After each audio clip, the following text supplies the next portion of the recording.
네, 오늘 말씀은 갈라디아 5장 22절에 오직 성령의 열매는 하면서 쭉 나와요. 사랑과 희락과 화평과 오래 참음과 자비와 양선과 충성과 그리고 8번째 온유와 절제니라 나오는데 8번째 나오는 온유에 대하여 오직 성령의 열매는 온유니라 라는 제목으로 말씀드립니다. 온유 그러면 무슨 생각이 들어요? 따뜻함, 참는 거. 또요? 온유. 누가 떠올라요? 온유 하면? 예수님. 네, 정답. 그래요. 예수님이 온유하신 분이죠.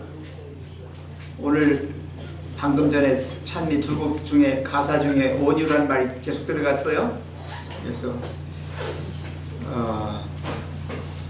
복음은 사실상 온유한 사람들에게만 수용이 돼요. 온유하지 못한 사람들에게는 복음이 전해져도요 받아들이질 않아요. 그래서 주님이 온유한 음성으로 부르시는 거예요. 전도도 온유한 마음으로 하셔야 돼요. 내가 똑똑해서 뭘 가르쳐 주려고 그러고 내가 강해서 막 압력을 넣으려고 그러고 막 그렇게 해서 전도해 갖고는 더 지옥 자식 만들어요. 전도는 될지 모르지만. 네, 그래서 이 온유란 말은 기독교에 있어서 절대적으로 필요한 속성이에요. 하나님 말씀 마태복음 11장 29절 열어주시기 바랍니다. 마태 11장 29절에 예수님이 28절에 수고하고 무거운 짐진 자들아 다 내게로 오라 내가 너희를 쉬게 하리라 하시고 29절 같이 읽겠습니다. 나는 시작 나는 마음이 온유하고 겸손하니 나의 멍에를 메고 내게 오라 그러면 너희 마음이 쉼을 얻으리니 됐습니다. 예수님이 어떤 분이라고 말씀하고 계세요? 온유하고 겸손한 분이다. 원래 온유란 말은 한자로는 여기 따뜻할 온자에다가 부드러울 유자죠. 따뜻하고 부드러운 거죠. 예, 온화하고 부드러우며 거만하지 않은 것을 온유라고 해요. 근데 이것을 영어로는 이 세 가지 의미를 가지고 있어요. meek라고 하는 단어가 있습니다. 이건 온순하다는 뜻이에요. 온순한 meekness. 그 다음에 mild라는 말이 있어요. mild, 온화한 이런 뜻이고요. 그 다음에 humble, 겸손한. 이 세 단어를 함축해서 우리가 생각하는 이 온유라는 그 단어의 이미지, 그 뉘앙스를 가지고 있어요. 그래서 지금 이 좋은 단어가 다 망라됐죠? 온순하고 온화하고 겸손한 거예요. 아주 격정, 아주 그냥 막 싸납고 아주 강하고 한 그거하고는 반대가 돼요. 예수님이 십자가에 달리실 때 얼마나 이렇게 온순하신 분으로 끌려갑니까? 그죠? 뭐 하나님이니까 말씀 한마디만 하면 로마 병정이고 이 세상 사람들 다 한 번에 몰락시킬 수 있는데 그걸 참으시고, 그죠? 아까 우리 차절사님 그런 얘기했죠? 오래 참는다. 이 온유라고 하는 것을 빼면 그리스도인은 시체입니다. 아무리 화가 나고 아무리 내가 옳고 아무리 내가 강하다 할지라도 똑똑하고 하다 할지라도 우리가 그것을 앞장 세워서 예수님의 이 온유하신 것을 가려버리면 그건 아무것도 아닌 거예요. 그리스도인이 아닌 거예요.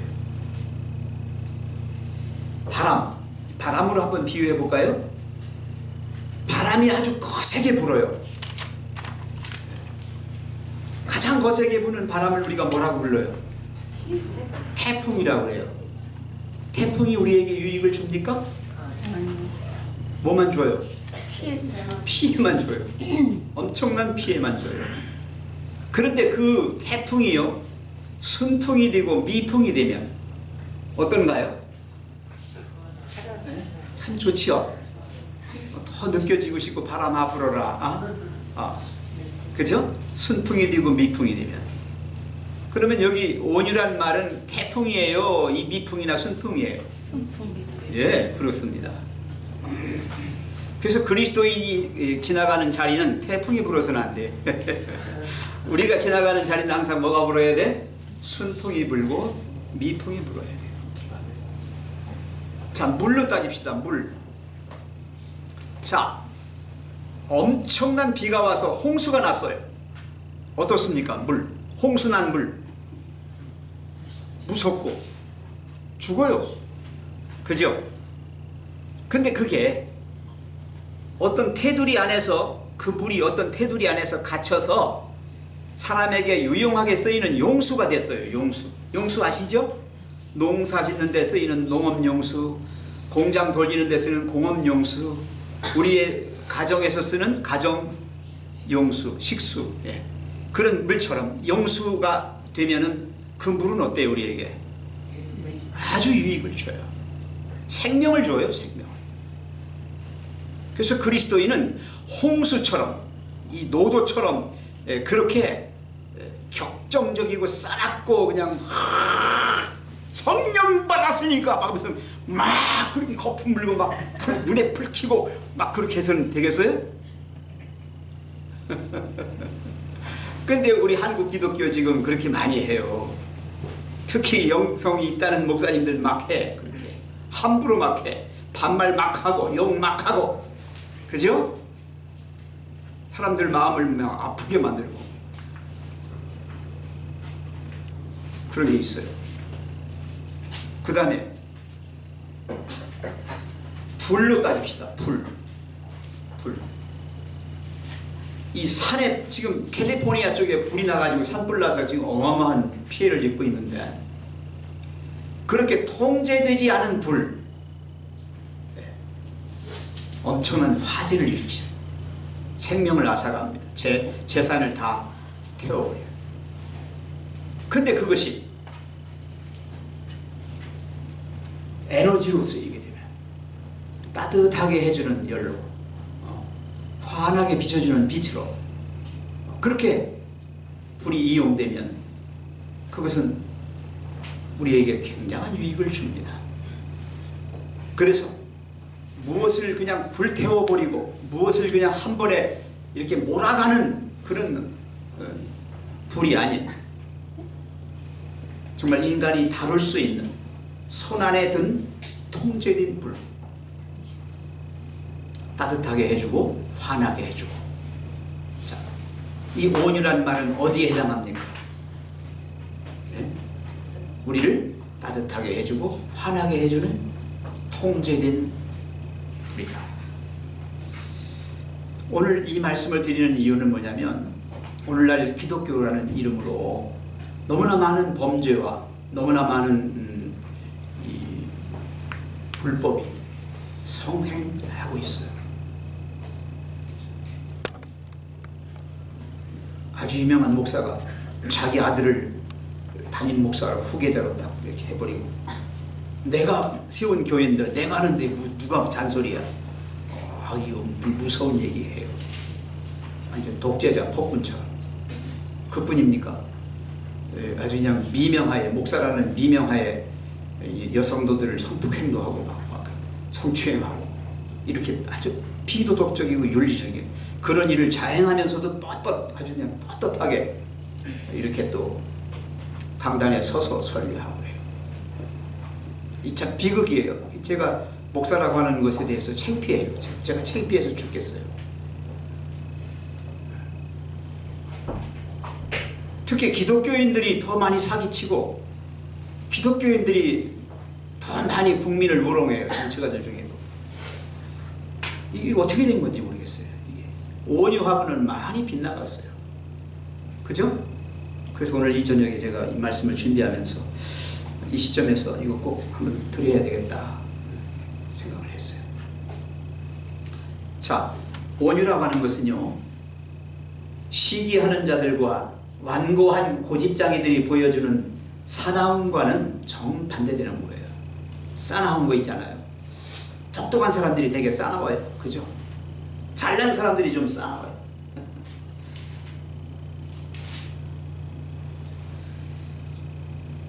또 이 온유함은 결코 사람을 비판하거나 정죄하지 않아요. 왜? 내가 부족한데 어떻게 누구를 비판해? 내가 죄가 더 많은데 내가 누구를 정죄해? 그죠? 죄 없는 자는 이 여인을 돌로 치라. 있어요?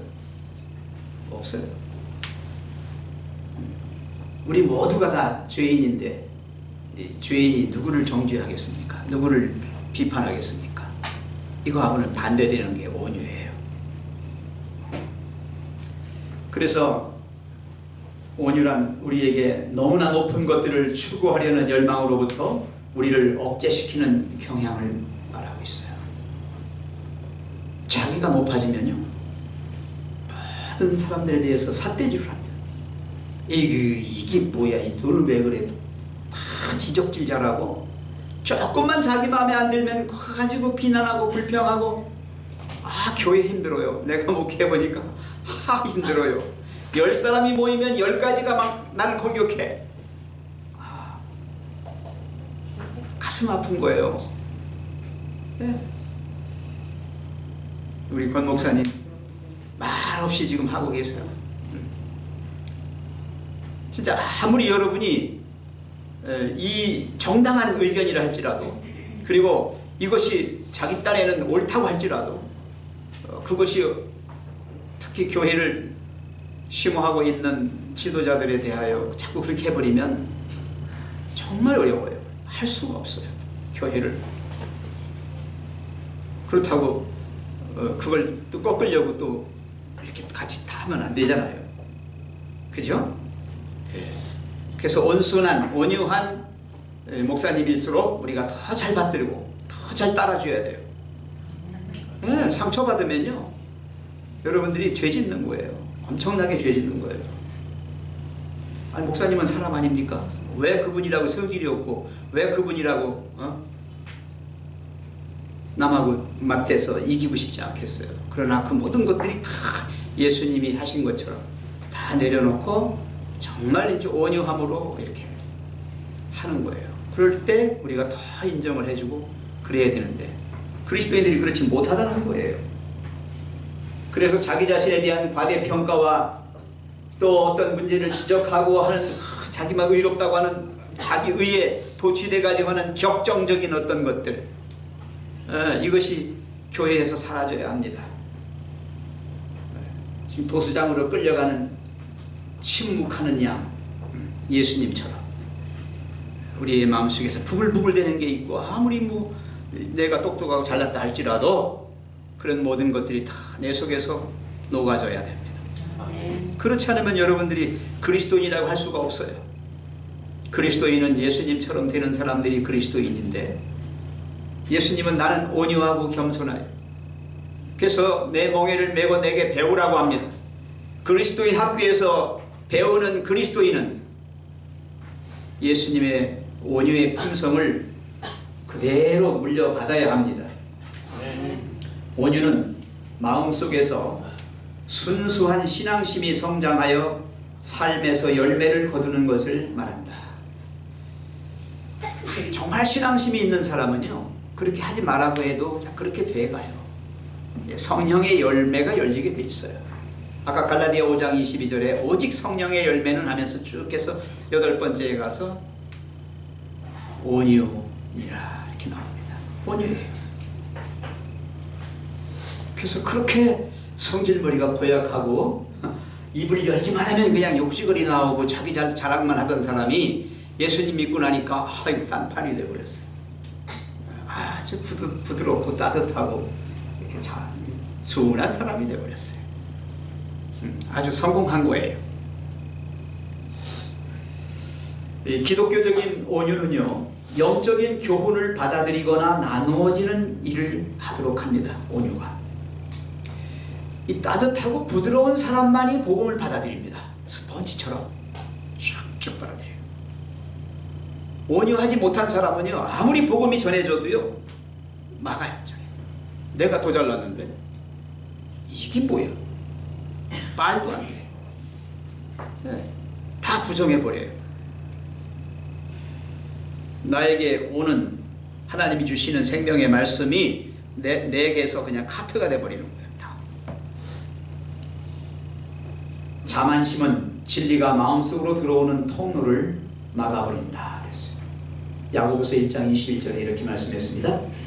그러므로 모든 더러운 것과 넘치는 악을 내어버리고 능히 너의 영혼을 구원할 바 마음에 심긴 돌을 온유함으로 받으라 그랬어요. 마음이 따뜻하고 부드러울 때 복음이 쏙쏙 들어오는 거예요. 성령이 역사하시는 거예요. 그럴 때 있죠. 예? 정말 말씀이 너무 달콤해. 너무 좋아. 하나님 믿는 이게 너무 기뻐. 신나. 그때는 내 마음이 온유한 상태에 있는 거예요. 제대로 된 거예요. 그렇게 될 때 수용적이 돼요. 내가. 근데 그러지 못하고 성령이 내 안에 계시지 않고 육의 사람으로 살게 되면 모든 게 다 밖으로만 보여요. 모든 게. 그래서 눈에 안 차요. 그리고 모든 것을 이렇게 지적질하고 비판해요. 무서운 것입니다. 제가 오늘 말씀을 아주 많이 준비해 왔어요. 예언의 신과 성경 말씀과 또 세상적인 것들, 이것들을 이렇게 많이 망라했는데 시간이 짧기 때문에 많이 빨리빨리 읽겠습니다. 온유한 마음을 가진 그리스도인은 다른 사람을 분내게 만들지도 않고 설사 다른 사람들이 화를 낸다고 해도 마음의 평강을 잃지 않습니다. 어떤 사람들은 화난 사람에게 자꾸 기름을 부어요. 자꾸 더 쏘삭질해가지고 더 화나게 만들어요. 그래서 폐가 생겨요. 폐가. 근데 그렇게 하는 사람은 온유한 사람이 아닌 거예요. 온유한 사람은 격정적인 감정으로부터 자신의 마음을 지키는 일을 의무라고 생각한다. 마음에서 어떤 격정적인 게 나올 때도 그것을 통제할 수 있는 거예요. 자기가 스스로 다룰 수 있는 거예요. 그게 온유예요. 그러니까 온유가 그런 격정과 그런 그 과대평가된 자기 자만 이런 것들을 이길 수 있는 거예요. 온유가 이깁니다. 온유한 그리스도인은 불평하는 마음을 억누르고 하나님의 섭리하심에 만족하며 살아갑니다. 그래서 항상 그 사람은 너그러운 넉넉한 사람이 돼요. 이 불평불만 자주 하는 사람들은 항상 자신 속에 욕망이 너무 막 올라가가지고 그 욕망을 달성하지 못한 데서 오는 거예요. 그래서 마음이 평안하지가 못해요. 나의 멍에를 메고 내게 배우라 그리하면 너희가 뭘 얻으리라? 쉼을 얻으리라 하는 평강은 반드시 온유한 상태에 있을 때 평강이 흘러오는 거예요. 그러지 못할 때는 자기 속에서 자기의 부글거리는 불만과 여러 가지 감정의 그런 것들이 막 노도처럼 막 일어나는 거예요. 자, 온유를 개발하고 증진시키는 그런 일들이 필요한데요. 첫째로, 온유는 인격적인 종교가 지닌 뚜렷한 증거 중에 하나다. 그랬어요. 인격적인 종교. 예수님이 뭐로 오셨어요? 인간으로 오셨어요. 사람으로 오셨어요. 그래서 예수님과 함께 교제했던 제자들의 변화를 한번 보시면 돼요. 노래의 아들이라고 했던 요한이 누가 됐어요? 사랑의 사도가 됐어요. 인격적인 종교가 갖는 특성입니다. 그냥 내가 믿는 게 아니에요. 인간이 되신 하나님이 예수님으로 오셨잖아요. 그분이 함께 계시기만 하면 내가 어떤 사람이 된다고요? 온유한 사람이 되는 거예요. 예수님을 떠나니까 안 되는 거예요. 두 번째로, 온유는 빛나는 보배 중에 하나다. 오래 지속되고 변하지 않고 무한한 가치를 가진 아주 귀중한 보배 중에 하나가 온유입니다. 우리 예언의 신 가운데는 품성의 첫 발걸음이다 그랬어요. 품성의 첫 발걸음. 왜? 진리를 받아들일 수 있는 수용체 역할을 하니까. 온유한 게 없으면 복음 자체를 거절해 버린다니까요. 그럼 변화가 없어요. 아무리 예수님 닮으려고 해도 안 되는 거예요. 셋째로, 온유는 값진 승리를 가져다 준다. 온유만이 승리합니다. 그러니까 다른 걸로 이기려고 하지 마세요. 온유함으로 이기세요. 올바른 행동을 함으로 어리석은 자의 무지함을 잠잠하게 만들 수 있습니다. 오래 참고 친절하게 함으로 강팍한 자를 울며 기도하게 만들 수 있습니다. 선으로 악을 이긴 데서 생기는 명예는 마지막 날 하나님의 기록책에서 낭독될 겁니다. 네가 하나님 믿고 어떻게 살았느냐 하는 것이 기록되는 게 하늘에 있는 기록책입니다. 거기에서 예수님이 그걸 낭독하실 거예요. 이충구 쫙 낭독하실 거예요. 거기에서 승리자로서 기록되는 그 항목이 뭐냐? 바로 이 온유함으로 이 세상을 정복한 자가 되는 거예요.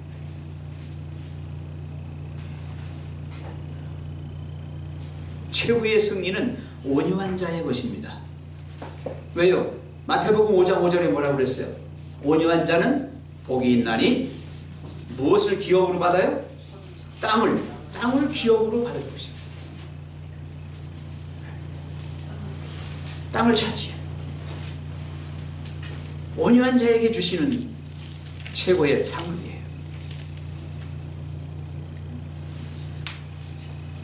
그래서 우리는 우리의 감정과 기질에 대해서 세심한 주의를 기울여야 합니다. 여러분, 방심하면 사람이 완전히 변해버려요. 다윗이 범죄하는 순간은 바로 어떤 순간이었어요? 방심했을 때예요. 그죠? 그렇게 다윗이, 하나님께로부터 사랑받은 다윗이 살인자가 되고 간음자가 되고, 그죠? 도적질하는 그런 이 범죄를 저지르게 된 게 어때서 그래요? 주인은 과수원을 잘 지켜야 합니다. 그렇듯이 그리스도인은 자신의 마음을 잘 지켜야 합니다. 그렇지 않으면 안전할 수가 없습니다.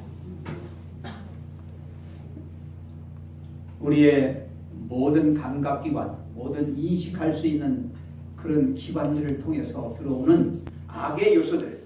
그래서 이 죄의 뭘 또 버려라? 모양도 보지 마라.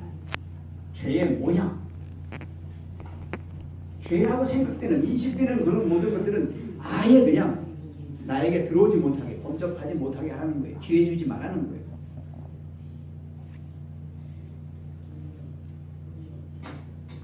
가능한 한 자만심과 격정을 불러일으키고 조장하는 기회를 만들지 말라 그랬어요. 자만심과 성내는 감정을 불러일으키는 원인을 피하라 그랬어요. 바다가 있습니다. 바다 속은 고요합니다. 그러나 바다의 표면은 어때요? 일렁입니다. 파도같이. 그러면서 더러운 것들이 다 해안가로 밀려 나옵니다. 그죠? 그래서 악인에게는 평강이 없다.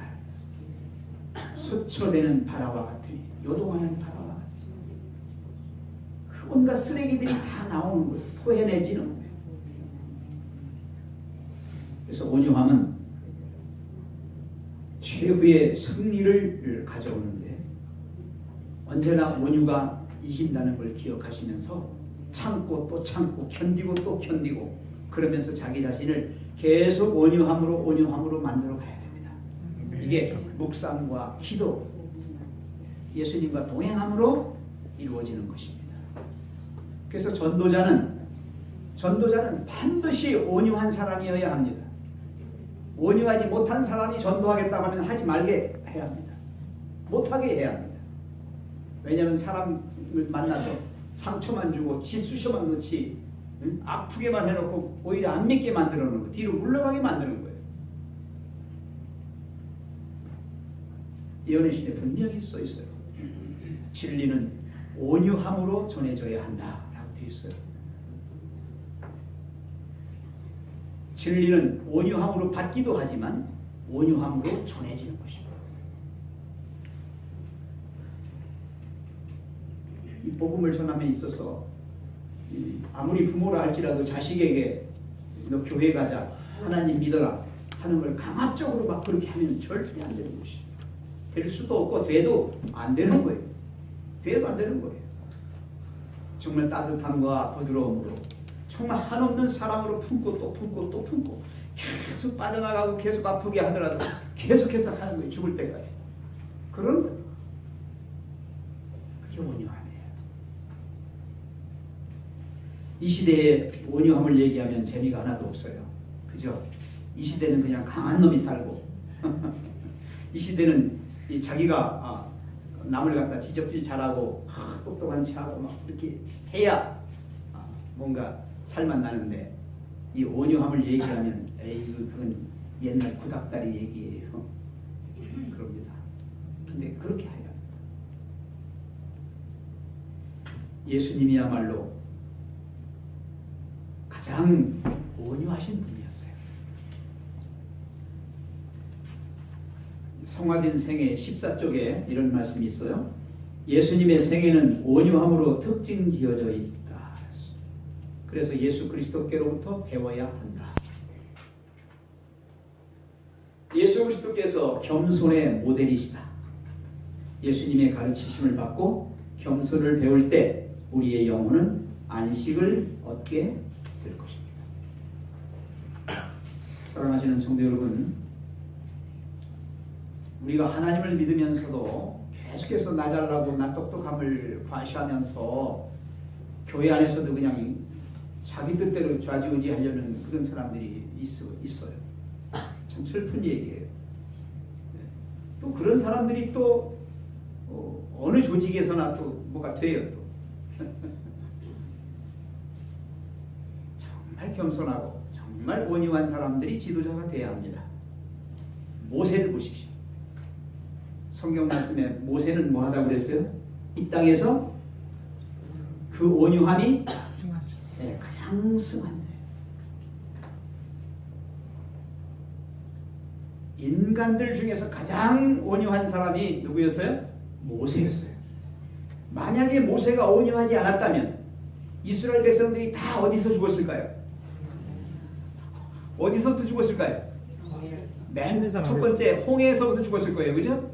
이놈들 다 물속에서 돼져버리라 하고서 그냥 집어넣었으면 다 끝난 거예요. 그치? 홍해 앞바다에 딱 이르렀을 때 불평불만 했잖아요. 이걸 어떻게 건느냐? 그때 모세가 성질내가지고 하나님을 끝까지 믿지도 않고 말이야. 겨우 홍해바다 앞에 있는 거 놓고서 그렇게 불평불만하는 백성들 온유함으로 어떻게 했어요? 끼워놨어요. 광야 생활 40년 생활 어떻게 했어요? 사사건건 불평하며 불만하는, 그죠? 비방하고 그 백성을 끌고서 끝까지 온유함으로 가는 거예요. 이게 그리스도의 표상이에요.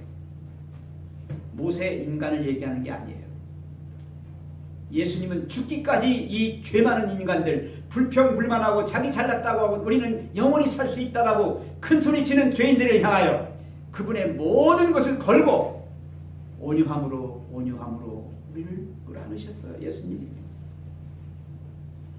우리가 그걸 배우고 그걸 깨달을 때 내가 진짜 그리스도인이 되는 거예요.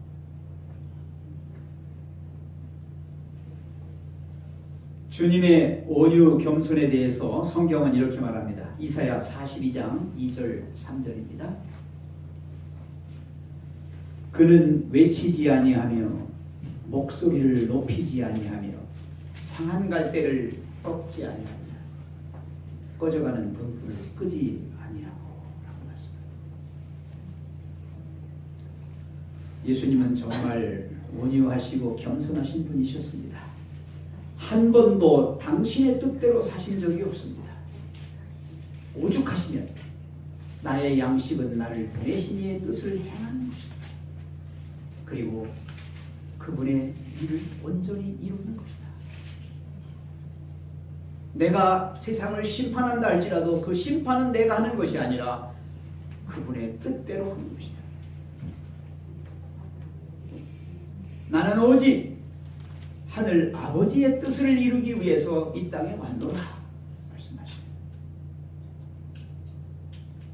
하나님께 받은 고난의 한계를 벗어나지 않으시고 순종하고 오래 참고 견디어내는 일을 마다 않으셨습니다. 십자가에 달리시기 바로 직전 겟세마네에서의 기도 가운데서도 이 잔을 내게서 옮겨주시지. 그러나 제 뜻대로는 마시고 아버지 뜻대로. 사람들의 잘못을 논박하는 데 있어서도 주님은 모든 것을 밝히시는 성령의 능력을 사용하지 않으셨습니다. 가장 무서운 게요, 사람들을 책망할 때, 충고한다고 합시고 건방 떨 때, 제가 건방 떤다 해서 미안합니다만, 사람들은 이 소위 충고라는 것을 자기가 잘나서 하는 것으로 착각하고 있어요.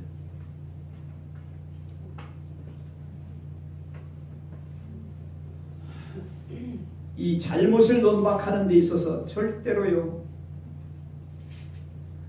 내가 똑똑하거나 내가 잘나서가 아닌 것을 기억해야 돼요. 잊지 마세요.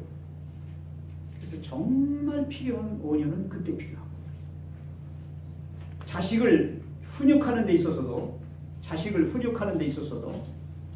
정말 온유함으로 해야 됩니다. 여러분, 옛날에 신사임당이 자기 자식을 어떻게 때렸다고 그래요? 휘추리에 비단을 감아가지고 때렸어요. 아플까봐.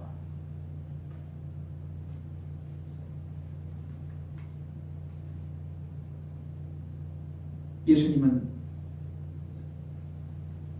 멸망해가는 예루살렘을 향해서 예루살렘아, 예루살렘아 하면서 우셨어요. 범죄한 나라, 멸망받아 마땅한 민족, 죽는 거 정말 속 시원한 일인데 그것을 바라보는 그분의 눈에는 눈물이 불성이 없고 가슴이 아프셨어요.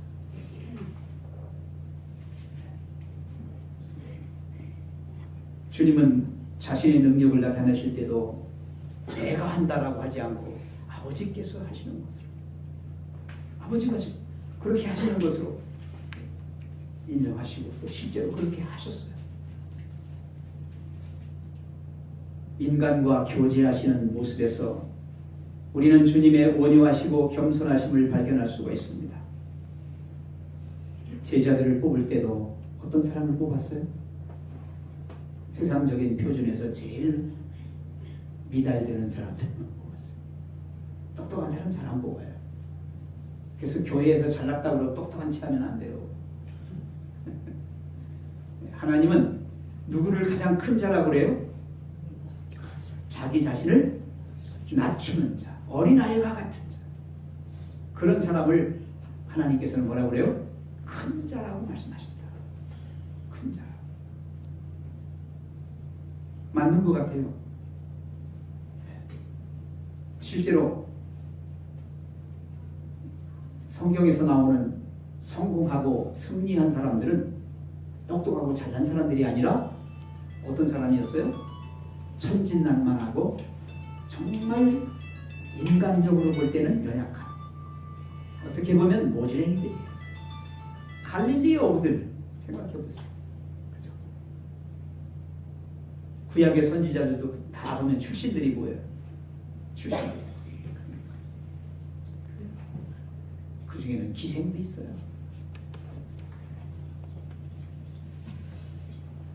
주님은 백부장에게 이 하인을 데려오라 하지 않고 내가 가마 말씀하셨어요. 그리스도께서 약하시거나 소심하시기 때문에 겸손함을 보이시는 것이라고 상상하지 마시기 바랍니다.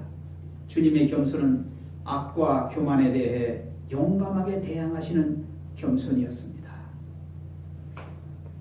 할아버지들이 할머니들이 손자한테 지는 것은 힘이 없어지는 겁니까? 네. 김영숙 집사님 왜 손주한테 집니까? 예. 예, 그렇습니다. 온유함으로. 이 온유함은 사랑의 열매이기도 해요. 사랑이 온유함으로 나타나요. 그래서 만약에 손자가 할아버지 뺨을 때렸다고 해서 할아버지가 손자 뺨을 때려버리면 온유한 거예요? 그 사랑의 표현이 그게 아닌 거죠. 그리스도의 겸손은 우물쭈물하거나 불종하는 것이 아니었다. 아첨하는 겸손도 아니었다. 그리스도의 겸손은 용기 있는 겸손이었다. 우리는 이런 겸손, 즉 자기 자신에 대한 올바른 평가가 필요하다. 단지 외양만을 중히 여기는 것이 아니라 진실하고 선한 것을 존중하는 것이다. 여기 예언의 신 가운데 있는 말씀을 몇 절 좀 읽겠습니다. 마음에 품은 온유는 참된 예의로 나타난다. 세상적으로 세련된 사람, 신사숙녀라고 하는 사람들은 어떨까요? 우선 외양에서 풍기는 게 어때요? 그런 사람들은 세상에서 세련된 사람을 말하는 거예요. 어때요? 우리 차에서 대개 어떤 사람들이 세련된 사람들이에요? 옷 잘 입고, 옷 잘 입고, 직업 좋고, 돈 많고, 잘생기고, 에? 그 옆에 가면 찬바람 싹싹 나고, 에? 반짝반짝하고, 그죠? 네. 정 하나 없이 보이죠. 정이 하나도 없이 보여요. 이건 세속적인 세련. 온유함하고는 거리가 멀어요. 그래서 그리스도인은 외적인 외모로 단장하지 말라는 거예요. 그걸로 아니에요. 내면에 온유함으로. 그래서 그런 온유함을 가지고 있게 되면 언제나 사랑의 사람이 돼요. 그의 태도도 예의로 나타나요. 그의 말하는 거, 행동하는 거, 살아가는 모습이 다 그렇게 나타나져요.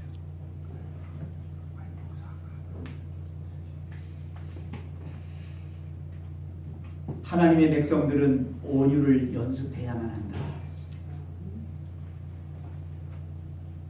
말을 하시더라도요, 상대방에게 비수를 꽂는 것처럼 그렇게 하지 마세요. 가능하면 부드럽게 하세요. 따뜻하게 하세요. 온화하고 유순하고 너그럽게 하세요. 말씀을 하셔야 돼요. 그냥 육적으로 내 감정대로 막 포기하지 마시고.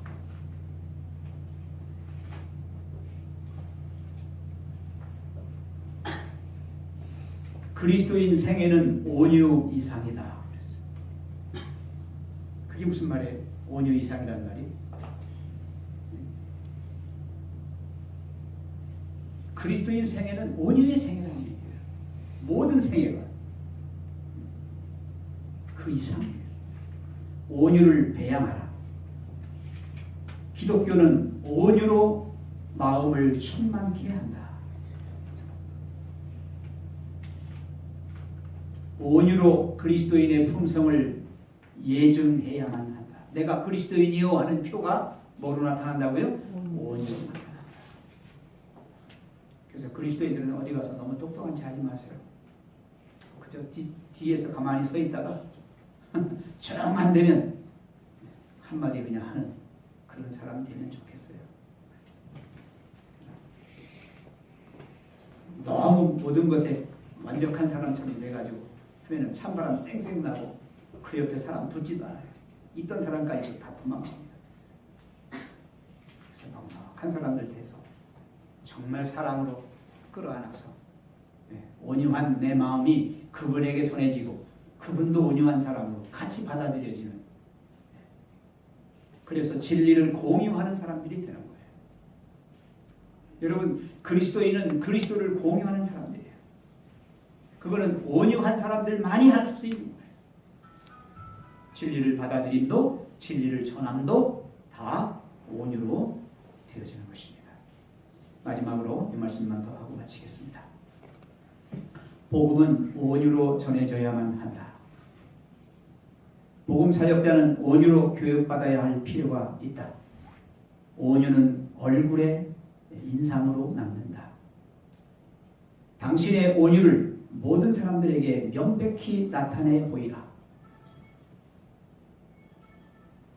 부모들은 어린 자녀들을 대함에 있어서 온유를 필요로 한다.